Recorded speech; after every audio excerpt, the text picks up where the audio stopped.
আমাকে 6 মাস যাবত জেলা প্রশাসক ইচ্ছা মতন ঘুরাচ্ছে। তারা স্বজনপ্রীতি করে এবং যারা টাকা দেয় ভাইয়া তারাই শুধু জুলাই যোদ্ধা হতে পারে। নির্বাচন হবে না। আগে জুলাই বিপ্লবে যেসব ছাত্রছাত্রীরা প্রাণ দিয়েছে, আমি নিজে চোখে দেখছি এখানে অনেক ফ্যাসিস্টের লোকও ঢুকে গেছে।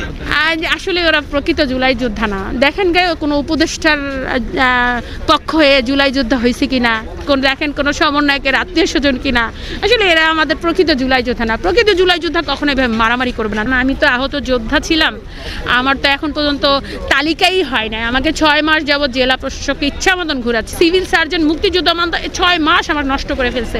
ইভেন ওরা ধাক্কা মেরে বের করে দেয়। মানে তারা স্বজনপ্রীতি করে এবং যারা টাকা দেয় ভাইয়া তারাই শুধু জুলাই যোদ্ধা হতে পারে।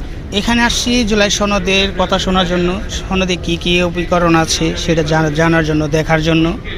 তো এখন তুই সকাল থেকে যা দেখতেছি আমাদের জুলাই যোদ্ধারা এটা নিয়ে অনেক প্রতিবাদ করতেছে এবং এখানে একটা মর্মান্তিক দুর্ঘটনা ঘটে গেছে, আমি নিজে চোখে দেখছি। আর এখানে অনেক ফ্যাসিস্টের লোকও ঢুকে গেছে এবং আমি একজন জুলাই যোদ্ধা, যাত্রাবাড়ি যোদ্ধা। আমি শুনি একটা রায়েরবাগের। তো সনদে অনেক রাজনৈতিক দলের মতামত বিনামত দেখছি।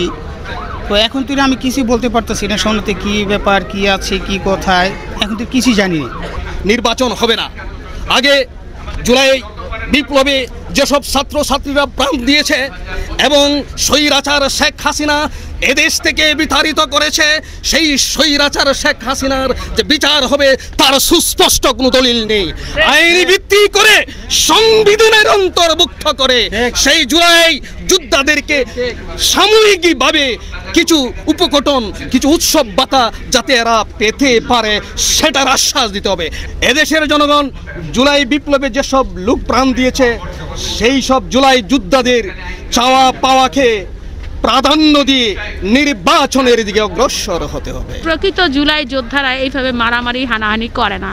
জুলাই যোদ্ধারা নিজে না খেয়ে মানুষকে খাইয়ে দেয়। যেমন আমরা 4 আগস্টে, 19 জুলাই, 18 জুলাই যে আমরা কাজ করেছি, যেমন পানি এসছে এবং বিস্কিট আসছে, নিজে না খেয়ে মানুষকে খাইয়ে দিয়েছি।